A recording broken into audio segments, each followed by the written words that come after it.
Bueno, vamos a esperar unos minutos porque sé que son como 40 y recién hay 8. ¿Mm?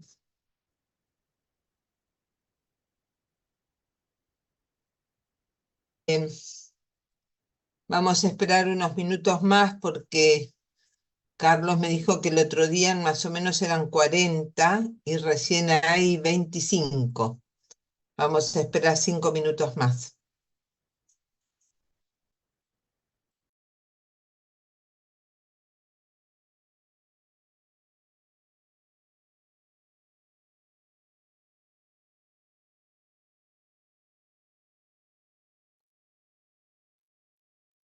Hola, ¿están los chicos de La Rioja también conectados? Sí, Sí, profe. Bien. ¿Se ve bien la pantalla? Sí, profe. Sí, doctora.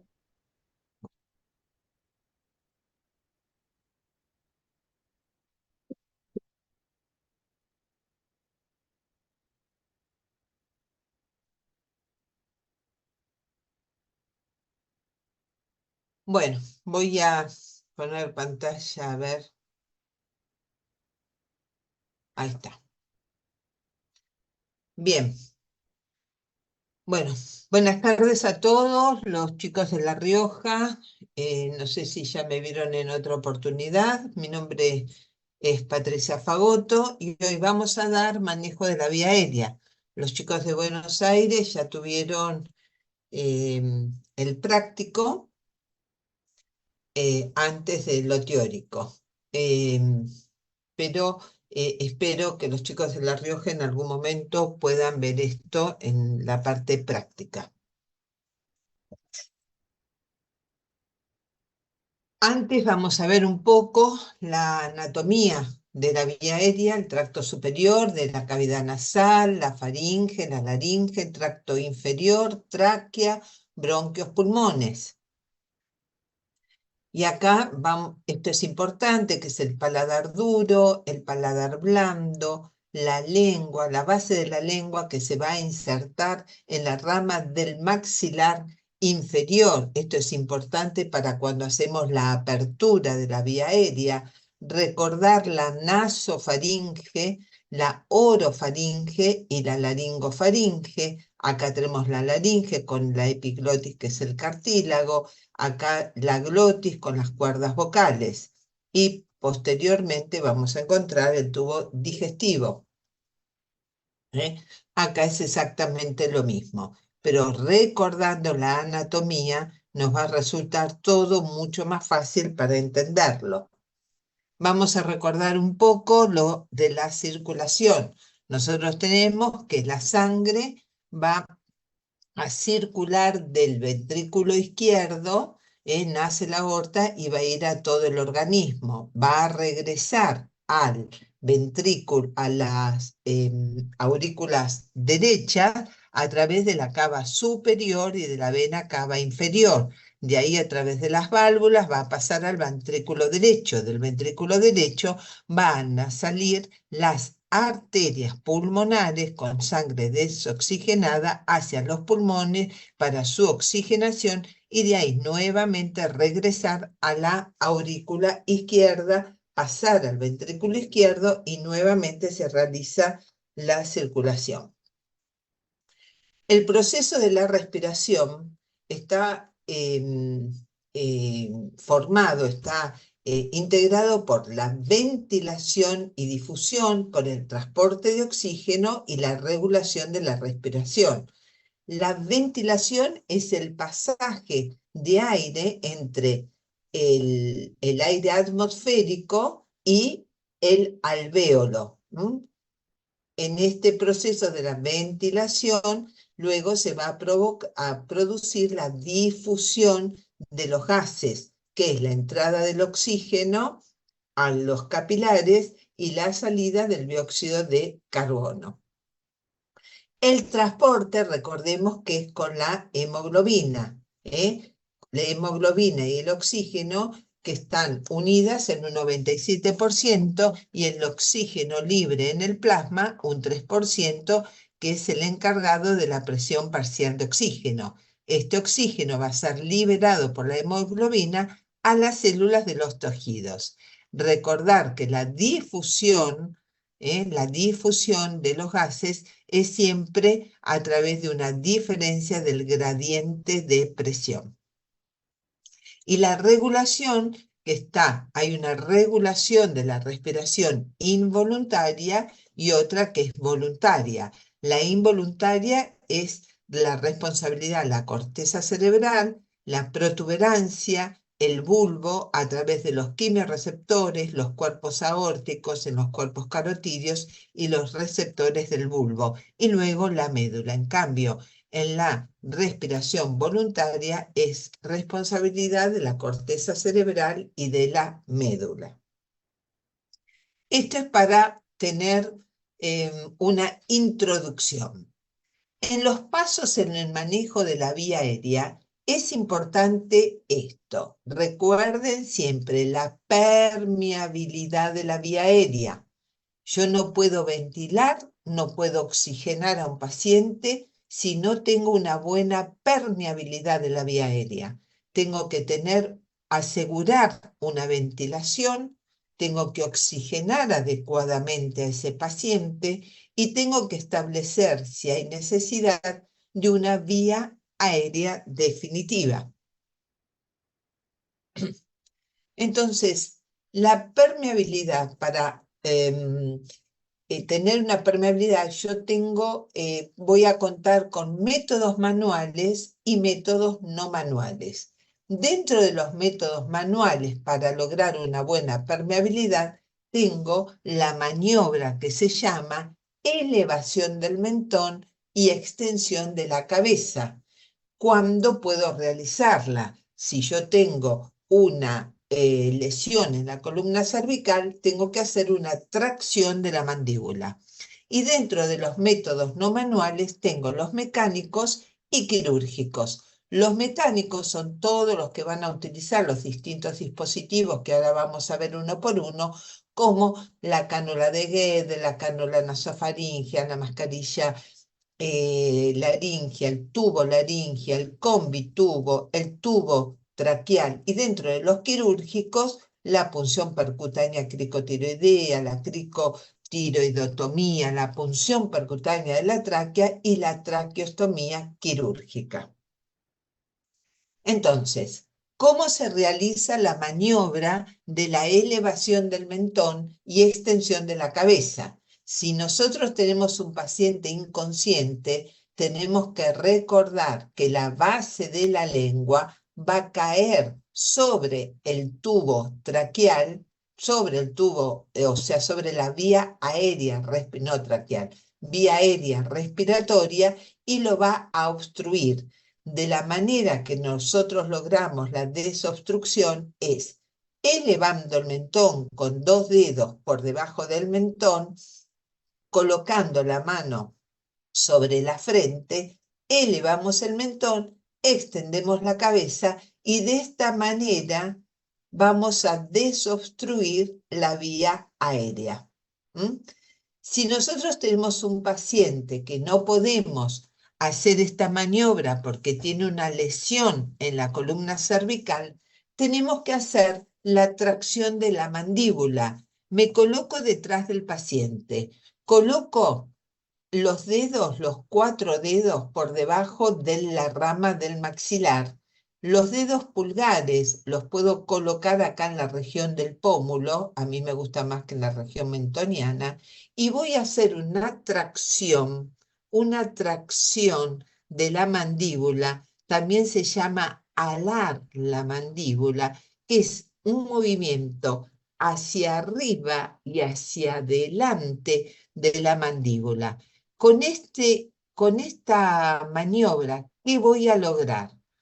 Logro que separar la lengua de la vía aérea, porque recordemos que la lengua está insertada en la rama del maxilar. Entonces, si yo elevo el maxilar y lo llevo hacia adelante, separo la lengua de la vía aérea.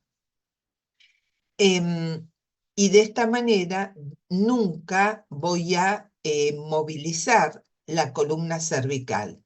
También con esta maniobra lo que estoy haciendo es una subluxación de la articulación maxilotemporal, porque al movilizar hacia adelante y hacia arriba el maxilar, hago una subluxación.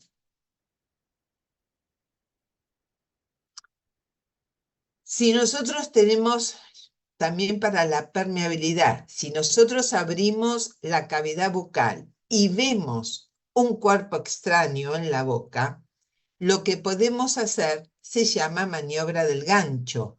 Voy a colocar una mano dentro de la boca del paciente. Por supuesto, tiene que estar el paciente totalmente inconsciente, porque si no me va a morder, ¿no? Coloco el dedo pulgar sobre la lengua y con la otra mano, haciendo un gancho con el dedo índice, voy a arrastrar el cuerpo extraño. Desde ya, este barrido digital o maniobra del gancho se hace con un paciente inconsciente y si yo observo el cuerpo extraño que está ahí, no que está muy atrás, tiene que estar ahí cercano.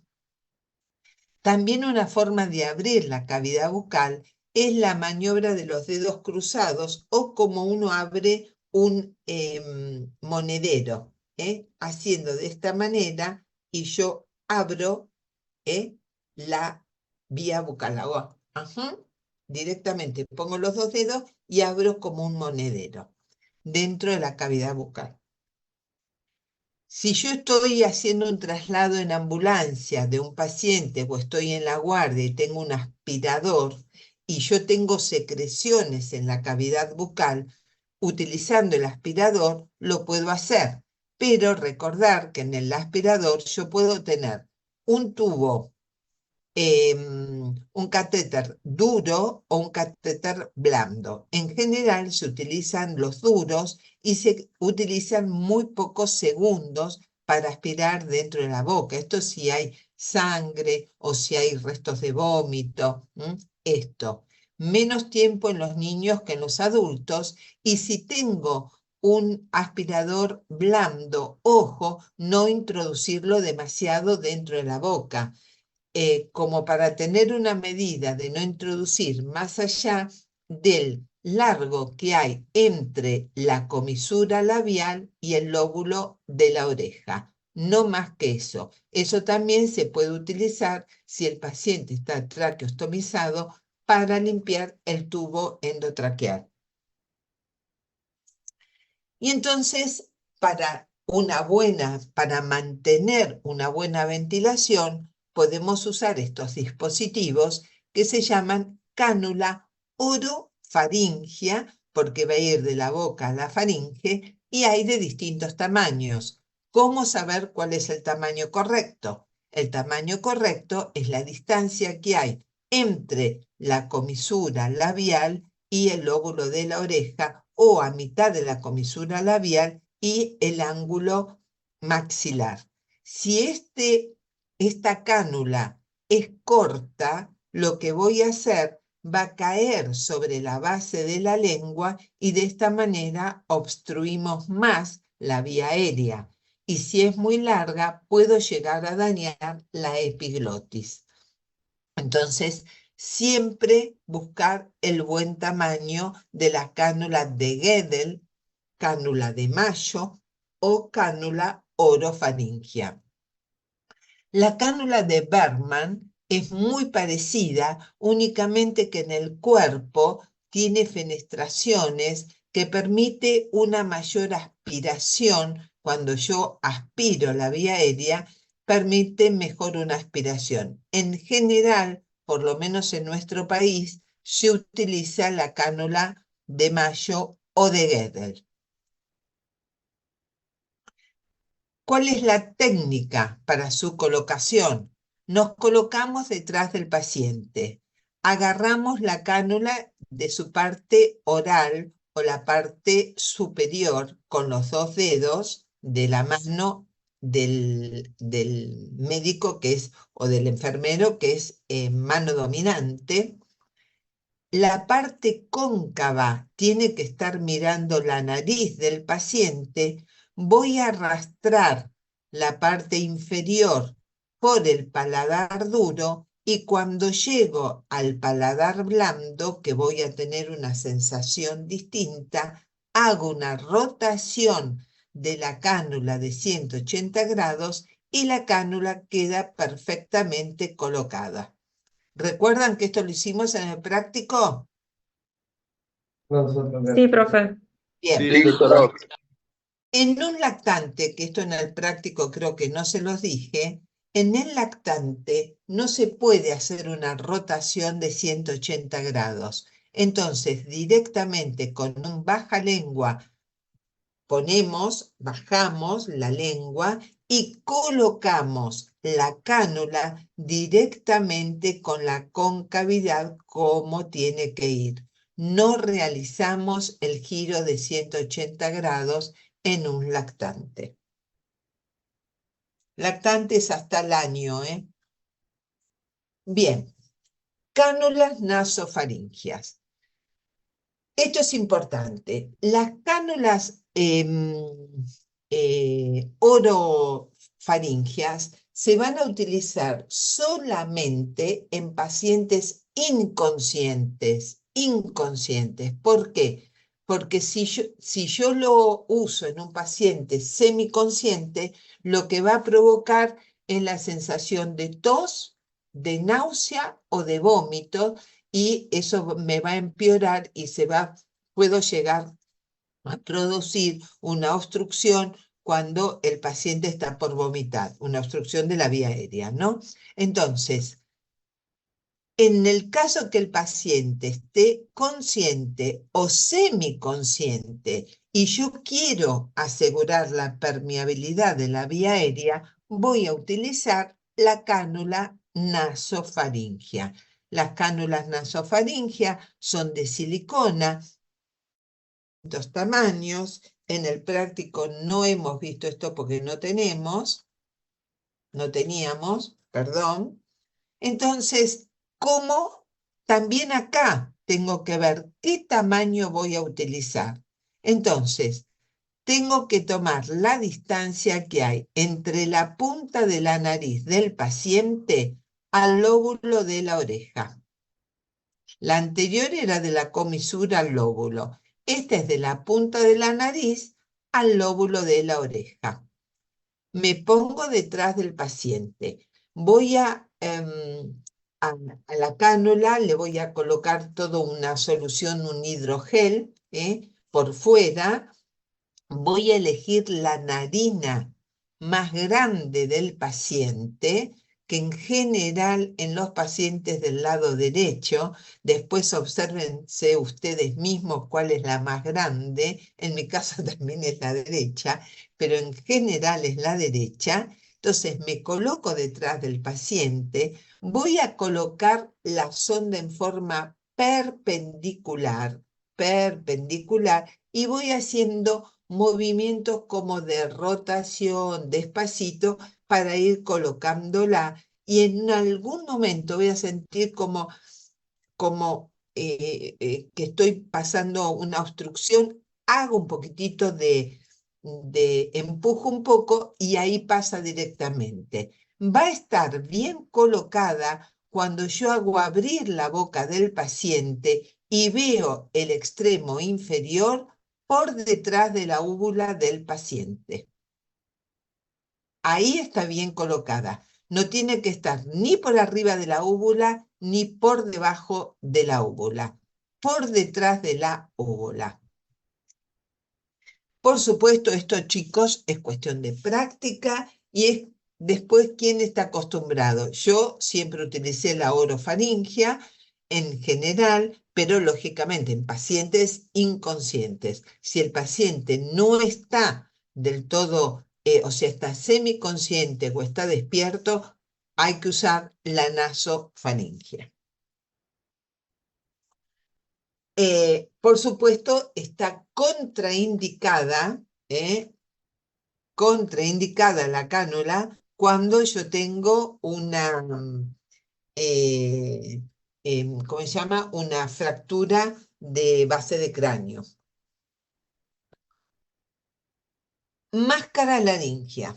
Las máscaras laringeas son muy útiles generalmente cuando hay una vía aérea difícil, que después vamos a ver de qué se trata.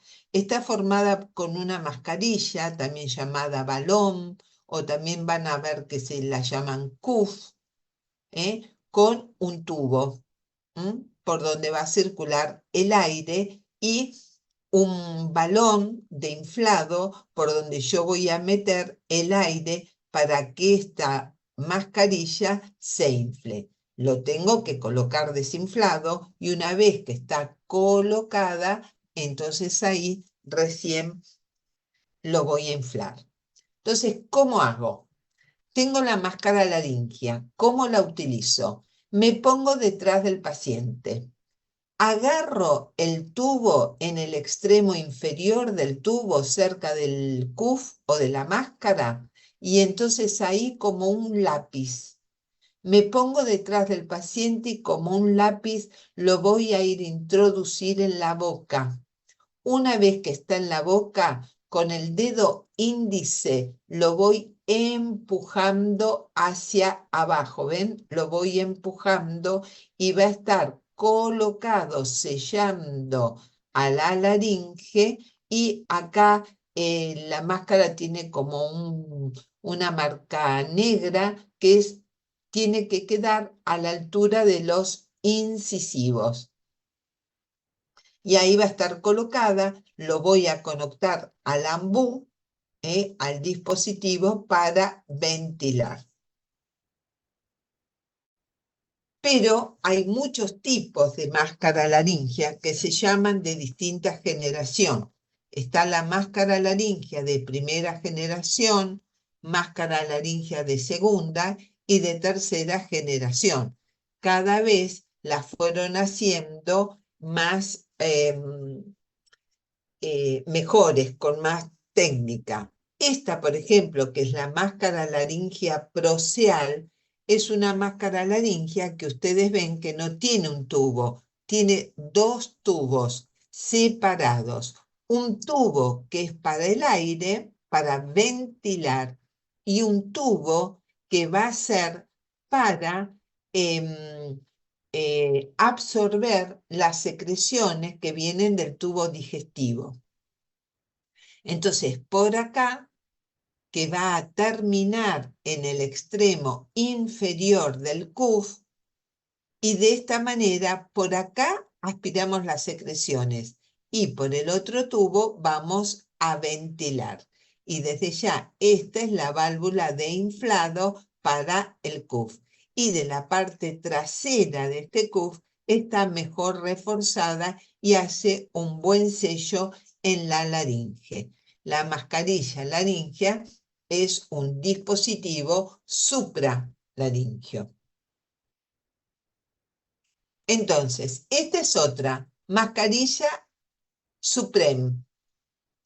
No es recta, sino que ven que tiene una curva como si fuese una J, más o menos, y tiene también los dos tubos, que son dos tubos que están separados pero unidos, o sea, son independientes pero están unidos, no estaban separados como la Proceal. Y acá tiene una parte anterior que es para la ventilación, una parte posterior que es para el drenaje, para absorber las secreciones digestivas, y para agarrarla mejor, acá tiene una lengüeta. ¿Ven cómo la agarra? Acá miren, acá la agarra con los dos dedos y en esta no hace falta que yo la coloque con el dedo índice. Les voy a mostrar. Ven que acá el operador coloca el dedo índice y ayuda a la colocación yendo con el dedo índice hacia abajo. En cambio, en esta, como tiene esta lengüeta, la coloco directamente, como es más curva, la coloco directamente sin necesidad de que el operador coloque el dedo índice adentro. Una vez colocada, ven que acá este es el protector del mordillo para que el paciente, esto va a quedar entre los incisivos. Acá tiene una línea negra, que más o menos es a la altura de los incisivos. ¿Ven la línea negra acá? Y esto está reforzado para que el paciente no dañe los tubos. Entonces, por un lado se va a ventilar y por el otro lado es el tubo de drenaje. Esta es otra. Esta se llama I-gel. Es recta, pero no tiene, ven que en todas tiene este balón para inflar el CUF. En esta no tiene ningún balón, porque esto está, el CUF o la mascarilla, hecha con una sustancia como gelatinosa, de gel, que se va a inflar con la temperatura corporal y sella perfectamente la cavidad laringea. También tiene una parte para la ventilación y la otra parte para el drenaje de las secreciones digestivas.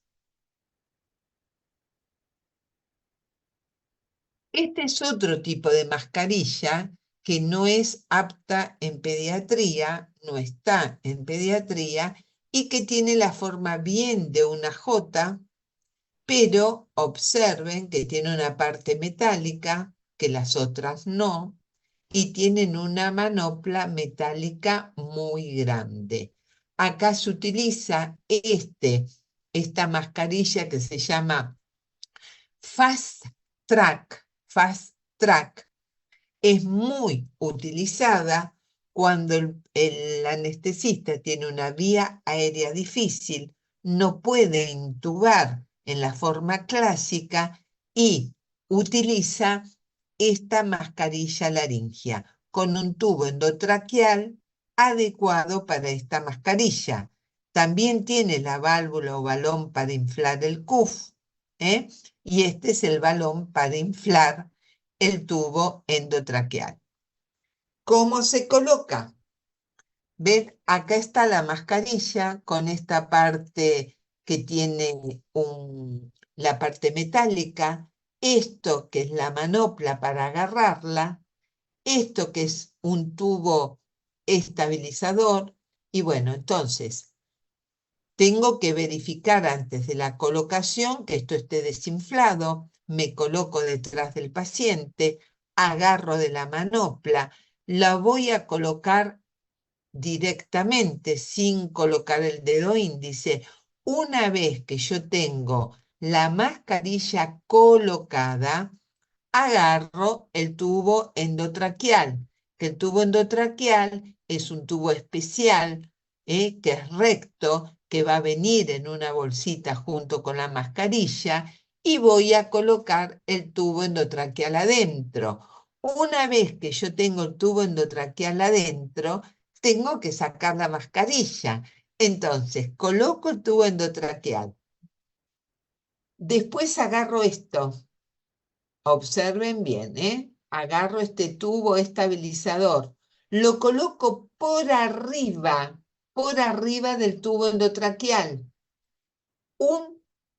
Un ayudante va a colocar el dedo índice dentro de la boca del paciente para sostener el tubo endotraqueal y saca a través de la manopla, saca toda la mascarilla. Y entonces me queda el paciente con el tubo endotraqueal. Lo vuelvo a repetir, pero les ofrezco a que vean en YouTube alguna colocación de esta mascarilla Fast Track para que entiendan el mecanismo, porque a veces no es tan sencillo entenderlo. Coloco la mascarilla, luego coloco el tubo endotraqueal. Una vez colocado el tubo endotraqueal, agarro este tubo estabilizador y lo coloco, es como un forro del tubo endotraqueal. Lo coloco por encima, meto un dedo índice dentro de la boca del paciente, sostengo el tubo adentro de la boca y saco la mascarilla y me queda el paciente perfectamente con su tubo endotraqueal, el cual lo voy a conectar a un ambú. Desde ya tengo que siempre verificar que esté en la vía aérea auscultando ambos campos pulmonares. Esta es otra mascarilla, AirQ, son todas modelos distintos. Este es un tubo laringio, que hoy día no se usa mucho. Y este es el combitubo, también utilizado en vía aérea difícil. Este no se los mostré en el práctico porque no lo tenemos, pero el tubo, este combitubo, es muy utilizado en vía aérea difícil y también en algunos lugares se los utiliza en, en el prehospitalario. Yo que estuve tantos años en el SAME, nunca lo utilicé porque tampoco lo teníamos, ¿eh? Yo nunca lo vi. Lo vi, pero no estaba en el SAME. No sé hoy en día. Bueno, el combitubo, tiene dos tubos que también están separados internamente, son independientes. Es el tubo número 1, que es el largo, y el tubo número 2, que es el más inferior, el más corto. El tubo número 1 tiene unos agujeritos entre dos balones que tiene el combitubo. Estos dos balones. Entre estos dos balones, que el mayor, que es el faringio, y el otro, que es el traqueoesofágico, tiene unas fenestraciones acá. Y abajo está cerrado. El tubo número 2 no tiene ningún agujerito, pero en el orificio distal está abierto. ¿Qué significa esto? Si ustedes ven, acá hay dos balones para inflar el balón grande con 100 mililitros de aire y el otro, el balón más chico. Me coloco detrás del paciente. Lo voy a colocar, como siempre, como una mascarilla laringia. En general, y ustedes que estuvieron en el práctico, vieron que cuando uno realiza esta maniobra, en general uno va a la parte digestiva. Es casi más fácil ir a la parte digestiva que a la parte respiratoria. Por ende, siempre voy a conectar el balón, el ambú, en el número 1, que es el más largo. Si yo coloco el ambú en el más largo, que es el número 1, el aire, cuando ventilo, el aire va a salir por los agujeritos que tenía entre los dos balones. Y acá está cerrado. Entonces, cuando yo ausculto y hay veo que ambos campos pulmonares se expanden, significa que estoy en la parte digestiva y que la ventilación se va a realizar a través de estos orificios. Pero si yo cuando lo coloqué me fui a la parte traqueal, emboqué la tráquea y pongo el balón en el número 1, me sale el aire acá y cuando yo verifico en la auscultación me va a dar negativo. Entonces cambio el ambú del número 1, lo paso al número 2 y entonces en el número 2 está abierta la parte inferior y estoy en tráquea. Vuelvo a mostrar el de acá. Miren este dibujo que es mejor. Este es el número 1. Tiene los agujeros. Este es el número 2. No tiene agujeros y tiene abierta la parte inferior. Si yo pongo el ambú acá, acá en el número 1, me va a salir el aire a través de los orificios. Pero para esto tengo que estar en esófago. Si yo estoy en tráquea, tengo que colocar el ambú en el número 2 para que ventile directamente a través del orificio inferior. Bueno, todo esto está explicado acá, chicos, yo se los expliqué acá. Y después miren los dibujitos y se van a dar cuenta. Pero el que más tienen que mirar es este. Miren este. Con este se van a dar cuenta mejor.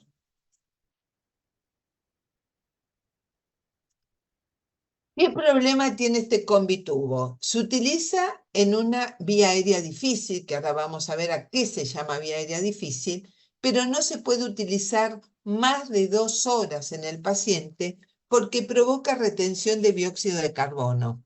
Entonces, es bueno, en el momento hay una vía aérea difícil, utiliza un combitubo, pero después tienen que decidir, el anestesista junto con los cirujanos si van a hacer una vía quirúrgica. Bien. ¿A qué se llama vía aérea definitiva? Esto de vía aérea definitiva, por favor, les pido que lo recuerden siempre, tengan la especialidad que tengan, porque después los médicos hablamos y vamos a hablar en un idioma y nos tenemos que entender entre todos. La vía aérea definitiva es cuando está colocada un tubo en la tráquea. Tiene que haber un tubo en la tráquea, conectado a una ventilación para realizar una buena oxigenación. Esto puede ser por una intubación orotraqueal, nasotraqueal o por una vía quirúrgica, pero siempre tiene que haber un tubo en la tráquea. ¿Y cuándo se realiza una vía aérea definitiva? Y cuando el paciente está en apnea, en un paro cardiorrespiratorio, cuando hay un compromiso inminente de obstrucción de la vía aérea en los quemados. Ya vamos a ver la charla de quemados que la van a tener conmigo, es cuando tenemos un paciente que está quemado y la región facial está comprometida. Ojo, porque ese paciente puede tener comprometida la vía aérea y hay que realizar en forma inmediata una intubación, porque si no, el paciente se muere asfixiado. Cuando queremos proteger de la aspiración pulmonar, al paciente, cuando tengo un coma, un paciente en coma, en una lesión cráneoencefálica con un Glasgow igual o menor de 8, y cuando hay una incapacidad de mantener una oxigenación adecuada por otros medios. Oxigenación y ventilación, ¿no? Entonces, yo les hago esta pregunta. Una ventilación y oxigenación con una mascarilla laringea, ¿es una vía aérea definitiva?